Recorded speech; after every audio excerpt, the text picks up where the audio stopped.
So why is it that online classes seem so much harder than traditional in-person lectures, and yet it feels like we learn so much less? Even if your professors lecture live and you do your best to pay attention and complete the assignments, it often feels like we have to teach ourselves everything when it comes time to do homework or study for an exam.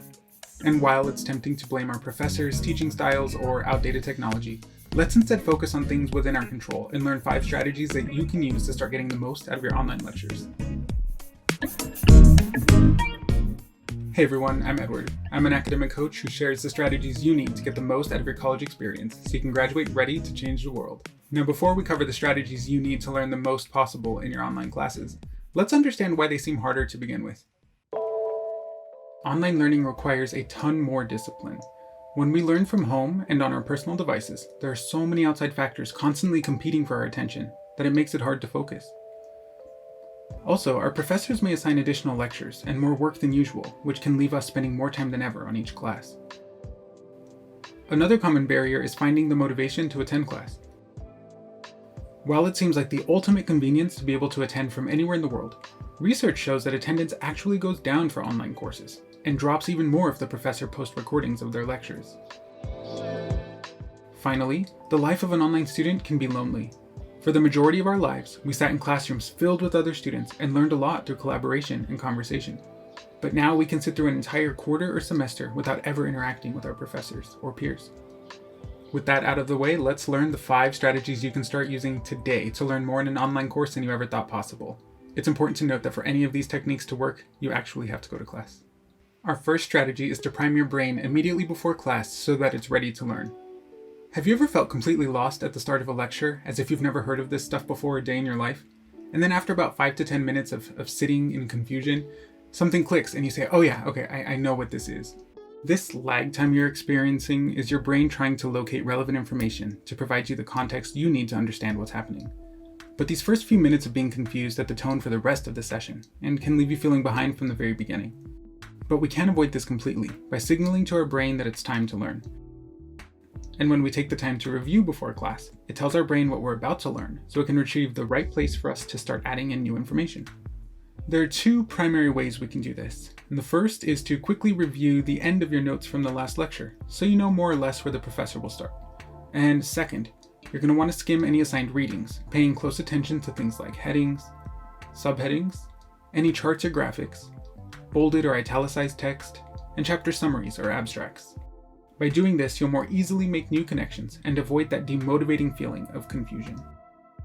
Our second strategy is to stay focused on the course content. I know it sounds simple enough, but it's actually quite a challenge to create a learning space that's free from as many distractions as possible. With online courses, we're blurring the line between home and school, so there's always something competing for your attention, whether that's family responsibilities, notifications, or your pets. Do your best to limit distractions that can make it hard to focus. Here's some things you might want to try. Create a schedule and share it with the people you live with, politely asking them to not bother you at certain times. Or silence your notifications by putting your phone into Do Not Disturb mode. And lastly, close any unnecessary devices, tabs, and apps that you might have open. Next up for focusing, stop multitasking. Contrary to popular belief, research actually shows that our brains are at their best when they can focus on one thing at a time. Allow me to give you an example.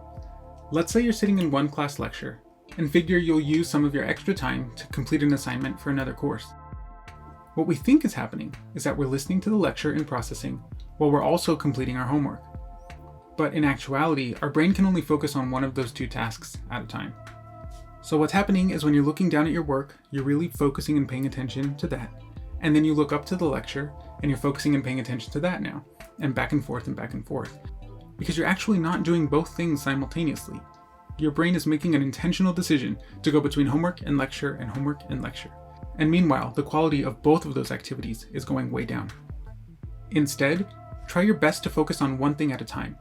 Even though it seems counterintuitive, the results are going to be better, you're going to be more efficient, and actually a little bit faster. And the last tip I have for you to stay more focused in your classes is to keep your mind busy by doing something relevant to the course. The best way you can do this is to take notes in class. Not only are you going to better remember information in the future, but it's also a great way to keep your eyes and hands busy while you're listening to your lecture. The third strategy I have for you to learn more in your online classes is to become an active learner in the class. You see, for so many students, myself included unfortunately, We go to class and we listen to what the professor has to say and we scribble down everything we can. And then it comes time to study, so we reread our notes over and over and over and over. And then we take the exam by trying to throw everything that we know onto the piece of paper and expect it to give us the results we're looking for. But unfortunately, it almost never works. And you see, the issue with that is that we've never actually thought about the content. We just passively received information. Instead of just sitting down, passively taking in information, start thinking about the content. What does the professor have to say that matches up with what the book says? How is it different? What do you think about all of these things? I tell students that an entire lecture should be this giant internal conversation happening in their minds, where you're constantly asking yourself questions, forming new ideas, and even challenging what the professor has to say. When you do this, you're going to start learning at much deeper levels, instead of just accepting everything as truth and trying to memorize facts. Now that you're a more active learner in class, it's time to become an active participant. We mentioned earlier that online courses can feel lonely and isolating. So this is your opportunity to start building community again and engaging with others. A great way to do this is to ask questions in class. Don't be afraid to raise your hand, either virtually or in real life. If that's too much pressure for you, try putting a question in the chat, and maybe one of your peers or the professor will address it. The next step, and I know this can be really tough, is to leave your webcam on. Leaving your webcam on is kind of like sitting in the front row of a real classroom. It shows people that you're serious and ready to learn. It will help you to feel more engaged with others around you, and helps hold you accountable to them. We've come a long way and we're almost done. The last strategy I have for you to learn more effectively in your online courses is to follow up on all of the content that you're learning in class. Even though the lecture is over, the learning is actually just beginning. Soon after class has ended, ideally the same day, but definitely no later than 24 hours post-lecture, go back and review your notes from class. This is a great opportunity for you to reflect on what it is that you actually learned. Go in and try annotating some of your notes. Did something stand out to you? Was something especially confusing? If there was something especially confusing for you, that's a great section to read thoroughly in the textbook. Use it to fill in any holes from lecture. If the textbook hasn't been able to help get you unstuck, then this is the point you want to start exploring other campus resources, like tutoring, or even visiting your professor's office hours. Thanks for hanging out with me today and learning more about how to learn more in your online classes. If you found this video helpful, be sure to let me know down in the comments a strategy that you plan to start using. Also, don't forget to like this video and subscribe to this channel for weekly strategies you can use to get the most out of your college experience. See you next time.